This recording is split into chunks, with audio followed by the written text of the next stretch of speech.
નમસ્તે મિત્રો, શ્રી શિવાય નમસ્તુભ્યમ. હું ખત્રી કવિતા આજે તમારી માટે લઈને આવી રહી છું ફ્લાવરના પરોઠા, જે આપણા બાળકોને સરસ રીતે ભાવશે. કેમ કે આપણે જાણીએ જ છે કે ફ્લાવરના પરોઠા કોઈને ભાવતા જ નથી, અને છોકરાઓ તો ઇનકેસ ફ્લાવર અમુક ખાતા પણ નથી. તો આપણે એવી રીતે બનાવીશું ફ્લાવરના પરોઠા જે આપણા બાળકો એકદમ ચાટી ચાટીને ખાઈ લેશે. તો આપણે બનાવવાનું શરૂ કરી લઈએ. તે પહેલાં તમે મારી ચેનલને સબસ્ક્રાઇબ ના કર્યું હોય તો પ્લીઝ સબસ્ક્રાઇબ કરી લેજો, જેથી તમને મારા નવા નવા વિડીયોની નોટિફિકેશન મળતી રહેશે. તો હવે આપણે સામગ્રી જોઈ લઈએ. તો આપણે આ ફ્લાવર લીધું છે 250 ગ્રામ જેટલું, અને આવું ઝીણું કટ કરેલું છે. એકદમ ઝીણું કટ કરવાનું છે. અને આપણે લોટ લીધો છે, આપણે 250 જેટલો જ લીધો છે. ઘઉંનો લોટ લીધો છે ઝીણો. આપણે લાલ મરચું લેવાનું છે 3 ચમચી જેટલી નાની. મીઠું લઈ લઈશું, પ્રમાણસર થોડું લેવાનું છે. હિંગ લઈ લઈશું અડધી ચમચી. કોથમીર લેવાની છે થોડીક જ. અડધી ચમચી ધાણા જીરું લેવાનું છે આપણે. વરિયાળી લેવાની છે થોડી, અડધી ચમચી.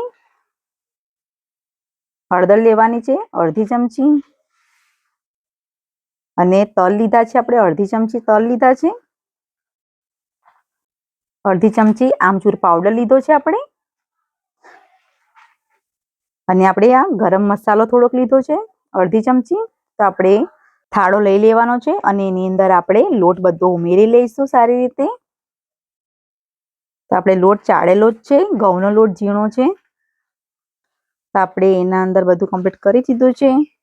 તો આપણે થોડુંક મીઠું લઈ લઈશું, અને આ થોડુંક મીઠું આપણે રાખેલું છે. અને એની અંદર આપણે થોડુંક તેલ પણ ઉમેરી લઈશું.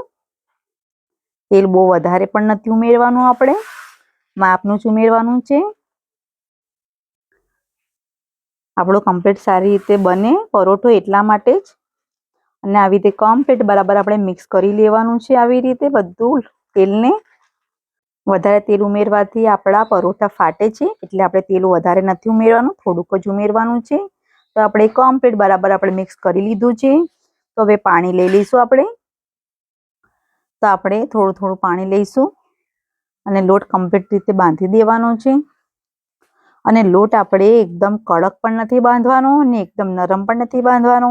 મીડિયમ સાઈઝમાં જ બાંધવાનું છે આપણે, જેથી આપણા પરોઠા સારી રીતે બને.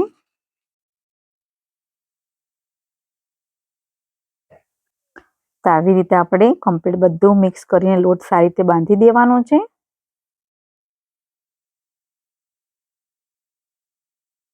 તો એવી રીતે આપણે થોડું થોડું પાણી લેતા જઈશું, અને લોટ બાંધી દેવાનો છે.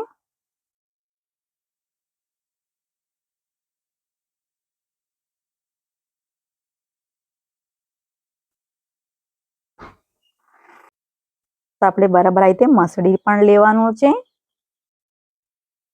જેથી બરાબર કમ્પ્લીટ આપણો લોટ સારી રીતે બંધાઈ જાય.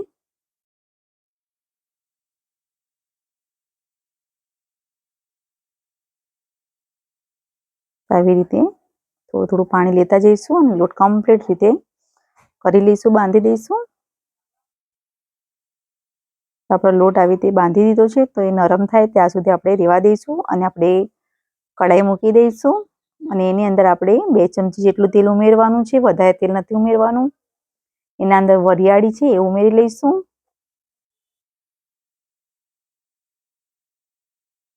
તલ છે એ પણ ઉમેરી લઈશું અંદર.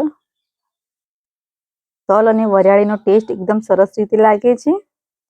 હિંગ, તે માટે આપણે આની અંદર ઉમેરીશું બધું. અને ફ્લાવર છે એ બધું આપણે ધોયેલું છે, તો આપણે બધું અંદર ઉમેરી લેવાનું છે આવી રીતે.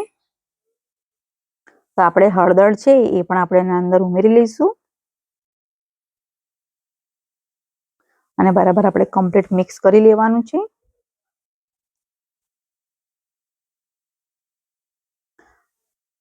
અને થોડુંક મીઠું એ થોડુંક લઈ લઈશું આપણે. આપણે પ્રમાણસર મીઠું અંદર ઉમેરી જ લેવાનું છે. અને બરાબર કમ્પ્લીટ આપણે હલાવી લઈશું એને.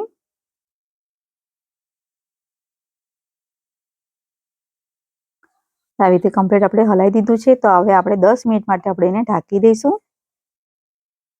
તો આપણી 10 મિનિટ થઈ ગઈ છે અને આપણું શાક સારી રીતે ચડી પણ ગયું છે શાક. તો આપણું ફ્લાવર એકદમ થઈ ગયું છે. તો તમે જોઈ શકો છો.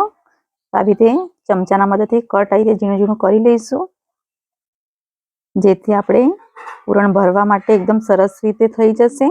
તો એના અંદર લાલ મરચું,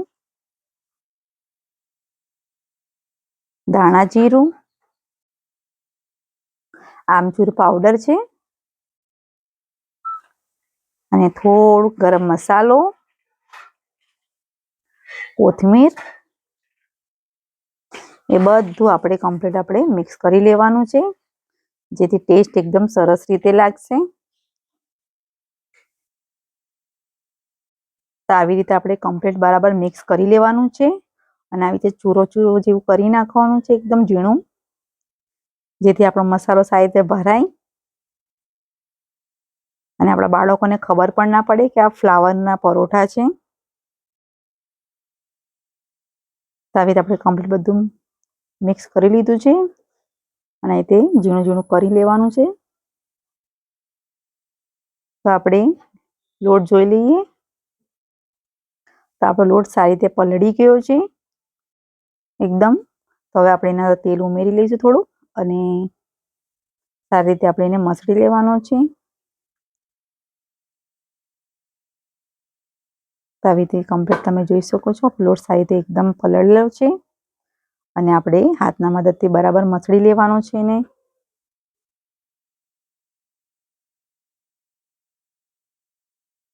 તો આપણે હથેળીના મદદથી એકદમ સારી રીતે એકદમ મસળી લીધો છે. તો તમે જોઈ શકો છો આપણો લોટ એકદમ સરસ રીતે બની ગયો છે. અને આપણે લુઓ લઈ લઈશું એક. તમને જે સાઈઝનો તમને લુઓ કરવો હોય એ ટાઈપનો તમે કરી શકો છો. અને આપણે પાટલો લઈશું આવી રીતે અને આપણે એને લોટ લગાવી લેવાનું છે એને.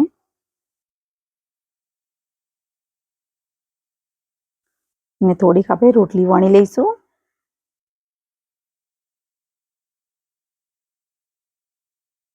આપણે કમ્પ્લીટ રોટલી વણી લીધી છે હરખી સાઈઝની. અને એની અંદર જે માવો આપણે બનાવેલો છે આપણે ફ્લાવરના શાકનો, એ આપણે અંદર ભરી લઈશું.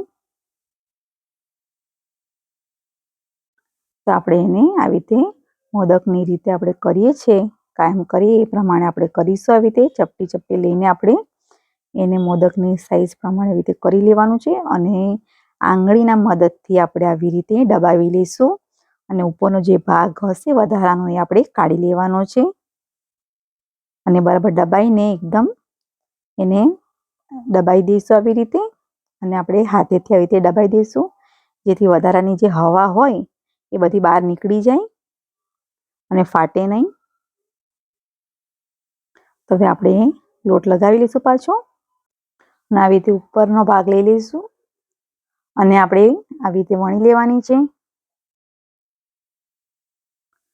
તો થોડુંક આપણે લોટ લગાવી દઈશું અને આવી રીતે કમ્પ્લીટ આપણે થઈ ગઈ છે. આપણે પરોઠો રેડી થઈ ગયો છે આપણો. તો હવે આપણે પાછળનો ભાગ છે એ આપણે અંદર ઉમેરીશું તવી ઉપર અને તવી ગરમ પણ થઈ ગઈ છે આપણી. તો હવે આપણે એના ઉપર આપણે ઉમેરી લઈશું પાછળનો ભાગ. તો હવે આપણે નીચેનો ભાગ સારી રીતે થાય એ પ્રમાણે થવા દેવાનું છે. તો આપણે ઉપરનું પણ સારી રીતે થઈ ગયું છે તો નીચેનો ભાગ શેકાવા દઈશું. તો નીચેનો ભાગ જે સારી રીતે શેકાઈ ગયો છે તો આપણે એની અંદર તેલ ઉમેરી લઈશું થોડું. તો આપણે બરાબર ચમચાના મદદથી આખી પરોઠાને આપણે કમ્પ્લીટ બધું તેલ લગાવી લઈશું આવી રીતે અને પલટાઈ દઈશું.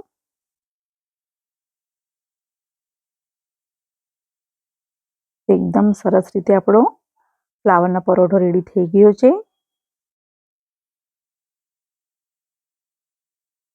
આપણે એને કાઢી લઈશું ડીશમાં. તેવી રીતે આપણે કરી લઈશું બંને. તો આપણે તમે જોઈ શકો છો એકદમ સરસ રીતે પરોઠો રેડી થઈ ગયો છે ફ્લાવરનો. તો તમે એને સોસની સાથે કાં તો દહીં સાથે પણ તમે ખાઈ શકો છો.